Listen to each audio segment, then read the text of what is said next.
Hello guys, আসসালামু আলাইকুম। Welcome to my channel another brand new blog. সবাই কেমন আছেন? আশা করি সবাই ভালো আছেন। আলহামদুলিল্লাহ আমরা ভালো আছি। তো আমি আজকে আছি ঝিনাইদহ জেলাতে, এবং ঝিনাইদহ জেলার একটি সুন্দর একটি স্থাপত্য, যেটা বাংলাদেশের ভিতরে বিগেস্ট শহীদ মিনার। এটা দেখতে পাচ্ছেন এই যে এই পাশে, বাংলাদেশের দ্বিতীয় সর্ববৃহৎ শহীদ মিনার, যেটি স্থাপিত কাজ শুরু হয়েছিল 2015 সালে এবং 2016 সালে যেটির কাজ শেষ হয়েছিল, এবং যেটি উদ্বোধন করা হয়েছিল তৎকালীন মেয়র সাইদুল করিম মিন্টু এবং শৈলকুপা 1 আসনের এমপি আব্দুল হাই এমপি। ঝিনাইদহ জেলার কেন্দ্রীয় শহীদ মিনার ভাষা আন্দোলনের স্মৃতিকে সম্মান জানাতে নির্মিত একটি গুরুত্বপূর্ণ স্থাপনা। এটি শহরের কেন্দ্রস্থলে অবস্থিত। প্রতি বছর 21শে ফেব্রুয়ারি আন্তর্জাতিক মাতৃভাষা দিবসে এখানে ভাষা শহীদদের প্রতি শ্রদ্ধা নিবেদন করা হয়। এই শহীদ মিনারটি শুধুমাত্র ভাষা আন্দোলনের স্মারক নয়, এটি স্থানীয় সাংস্কৃতিক কর্মকাণ্ডের কেন্দ্রবিন্দু হিসেবে পরিচিত। প্রতি বছর অমর 21শে উপলক্ষে এখানে বইমেলা, সাংস্কৃতিক অনুষ্ঠান এবং শিশু কিশোরদের অংশগ্রহণে চিত্রাঙ্কন প্রতিযোগিতা অনুষ্ঠিত হয়। এই কার্যক্রমগুলো স্থানীয় জনগণের মধ্যে ভাষা ও সংস্কৃতির প্রতি সচেতনতা বৃদ্ধি করে। শহীদ মিনারটি শুভ উদ্বোধন করেন মহান 21-এর গানের সুরকার শহীদ আলতাফ মাহমুদের মেয়ে শাওন মাহমুদ।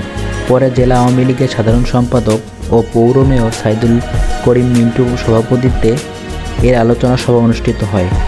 সেখানে প্রধান অতিথির বক্তব্য রাখেন ঝিনাইদহ জেলা আওয়ামী লীগের সভাপতি ও শৈলকুপা ঝিনাইদহ 1 আসনের সংসদ সদস্য আব্দুল হাই। এছাড়াও মুক্তিযোদ্ধা, রাজনৈতিক, সামাজিক, সাংস্কৃতিক নেতৃবৃন্দ ও বিভিন্ন শ্রেণী পেশার মানুষ উপস্থিত ছিলেন। ঝিনাইদহ জেলা আওয়ামী লীগ সাধারণ সম্পাদক ও পৌর মেয়র সাইদুল করিম মিন্টু বাংলা নিউজকে জানান, এডিভিউ অর্থায়নে ঝিনাইদহ পৌরসভা বাস্তবায়নে প্রায় 1.5 কোটি টাকা ব্যয়ে শহীদ মিনারটি নির্মাণ করা হয়েছে। এটির দৈর্ঘ্য 71 ফুট এবং প্রস্থ 52 ফুট। স্থাপত্য বৈশিষ্ট্য একটু সুন্দরভাবে দেই, যেটির উচ্চতা আছে 32 ফুট, ব্যাসার্ধ আছে পূর্ব পশ্চিমে 47 ফুট, উত্তর দক্ষিণে 52 ফুট 2 ইঞ্চি এবং চারপাশে স্টিলের বেষ্টনী। প্রবেশদ্বার জনসাধারণের যাতায়াতের জন্য 3টি গেট, এবং যার উদ্বোধন করা হয় 2016 সালের 20শে ফেব্রুয়ারি।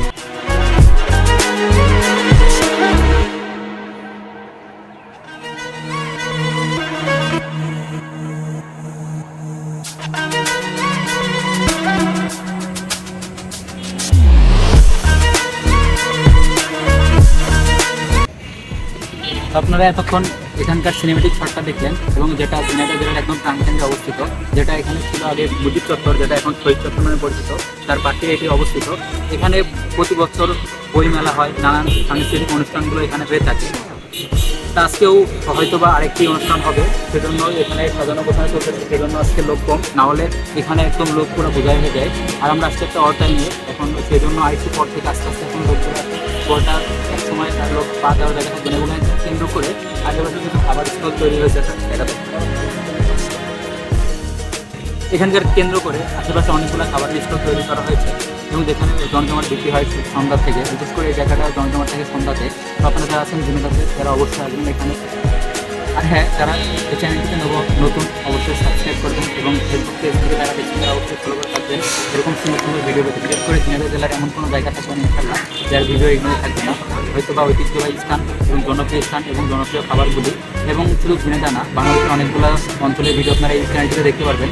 আর আপনারা যারা আমার চ্যানেলটিতে নতুন, তারা দেখতে পাচ্ছেন এর আগের সিরিজটাই গেছে রাজশাহী সিরিজ। রাজশাহীর অনেকগুলো ভিডিও আছে, যারা দেখেন তারা অবশ্যই দেখে আসতে পারেন। সুন্দর সুন্দর ভিডিও সাক্ষী হয়ে থাকতে অবশ্যই পাশে বেল আইকনটা ক্লিক করে রাখবেন, যাতে ভিডিও ছাড়া সবার আগে নোটিফিকেশনটা আপনার কাছে যায়। তো আজকে ভিডিও এখানে শেষ করতেছি। আসসালামু আলাইকুম।